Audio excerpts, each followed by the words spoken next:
Salut à toi, grand fan de Formule 1. McLaren est furieuse après le chaos du premier virage du sprint. C'est l'actu partie 1 de ce 19 octobre. Ce week-end, le Grand Prix d'Austin promet du spectacle avec le débrief du Grand Prix dimanche. Abonne-toi pour ne rien manquer et aidons-nous à atteindre les 34 000 abonnés avant le 1er novembre. Merci pour ton soutien et maintenant, place à l'actu.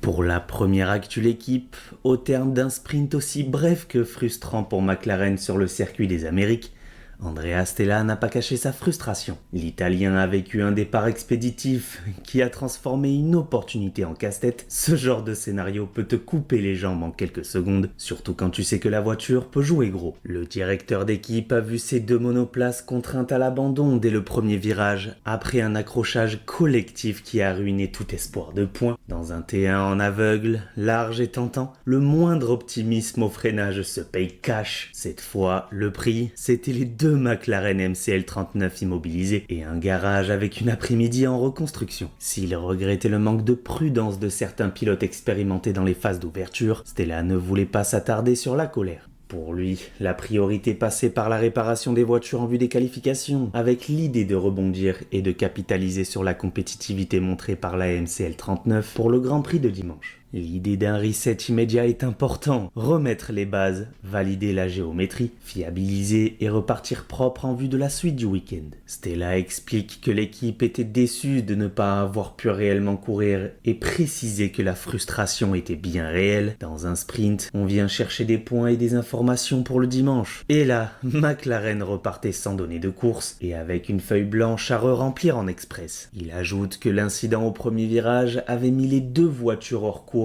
et jugé surprenant que des pilotes très expérimentés n'abordent pas ce virage avec davantage de prudence. L'essentiel, selon lui, consistait à traverser le T1 sans abîmer les voitures autour pour ensuite dérouler. Dans l'ensemble, il reconnaît sa déception, mais l'accepte. Il indique que l'équipe se concentrait sur les réparations tout en soulignant que le chantier serait colossal. Triangle, porte-moyeu, fond plat, aileron, l'ordinaire d'un gros carambolage à soigner sous la montre. Il détaille ensuite le plan, repartir de zéro pour la suite du week-end, s'appuyer sur la vitesse de la voiture et viser une course normale pour convertir le rythme en résultat. Il admet que perdre 8 points d'un coup face à Max fait très mal, mais rappelle que l'essentiel reste les points du Grand Prix, ce qui pèse le plus. Il précise qu'il ne s'agit pas d'accuser une mauvaise intention, simplement de rappeler un besoin de prudence, surtout dans une configuration aussi favorable pour que certains pilotes expérimentés ou un peu plus de retenue profitent à tout le monde. L'idée est d'éviter de couper la course avant même qu'elle ne commence. Sur les implications, il reste factuel. Les chiffres parlent d'eux-mêmes. Avec 8 points perdus pour les deux pilotes, l'équipe choisit de se reconcentrer sur son propre travail. Stella fixe une boussole simple, exécuter mieux que la veille et laisser la performance faire le reste. En conclusion, Andrea Stella estime que si McLaren peut simplement rouler normalement, la compétitivité de la MCL 39 et la solidité de ces deux pilotes font le reste, les points finissent par tomber. Le boss dit attendre la suite du week-end avec l'objectif de dérouler. Enfin,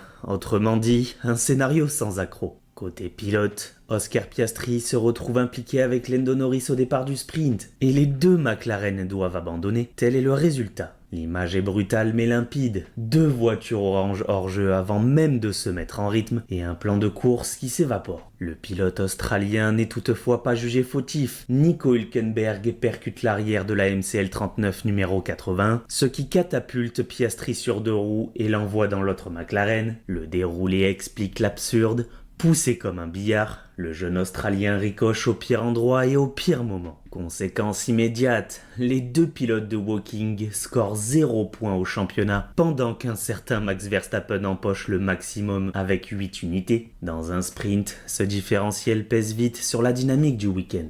À chaud, Piastri indique ne pas encore savoir précisément ce qui se passe et estime devoir revoir les images pour se faire un avis. Sur son décrochage de trajectoire, le natif de Melbourne ne regrette pas la manœuvre. Départ correct, tentative de décroiser, puis contact, résumé d'un début de journée raté. Le rookie confirme et ajoute que le problème vient surtout de l'arrière du peloton. La direction de course classe l'affaire en incident de course. Le pilote McLaren se dit désolé de la tournure et rappelle qu'Hülkenberg le percute. Un point à analyser à froid. Zak Brown, après le sprint, constate les dégâts et pointe lui aussi Hülkenberg. Pour le PDG de McLaren Racing, la situation est catastrophique et aucun des deux pilotes maison n'est à blâmer. Le dirigeant américain parle de pilotage trop optimiste au sommet du peloton et estime que ces deux voitures sont heurtées sans raison valable. Questionné sur la responsabilité exacte, Zak Brown reste prudent sur la forme en précisant vouloir revoir le ralenti. Mais sa lecture initiale est claire, Nico Hülkenberg percute Oscar Piastri et n'a rien à faire à cet endroit. Le patron veut des images pour verrouiller l'analyse, histoire d'écarter toute ambiguïté. Nico Hülkenberg, de son côté, réplique que Fernando Alonso est à côté de lui et qu'il ne peut pas faire davantage. Selon le pilote Sauber, les McLaren veulent imposer leur trajectoire en oubliant le trafic derrière et l'ensemble mérite d'être vu. L'Allemand ramène la séquence à une compression classique de départ, avec trop peu d'espace et trop d'optimisme au même endroit. Pour Fernando Alonso,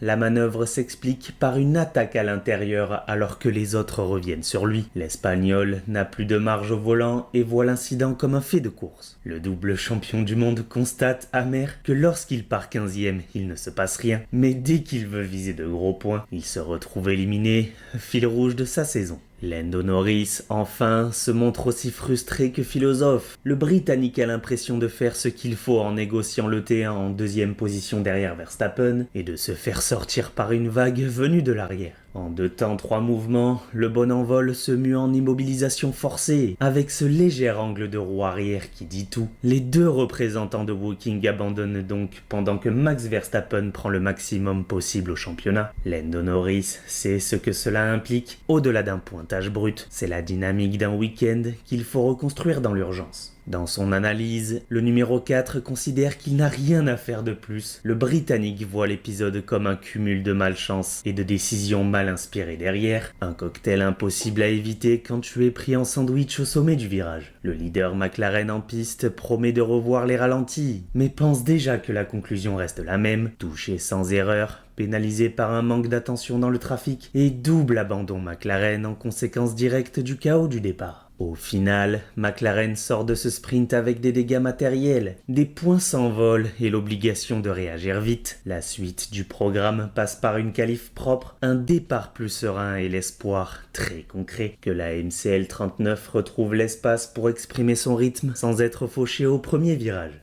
La question du jour les amis, est pour toi, qui est le fautif dans ce gros crash au premier virage? Lando Norris, Oscar Piastri, Nico Hülkenberg, Fernando Alonso? Ou alors est-ce un simple fait de course et personne n'est fautif? J'attends vos réponses en commentaire. Merci d'avoir regardé cette vidéo. Abonne-toi pour ne pas rater la suite et je te conseille d'aller voir la catastrophe chez Ferrari où Leclerc et Hamilton sont à bout. C'est juste ici, on se retrouve là-bas.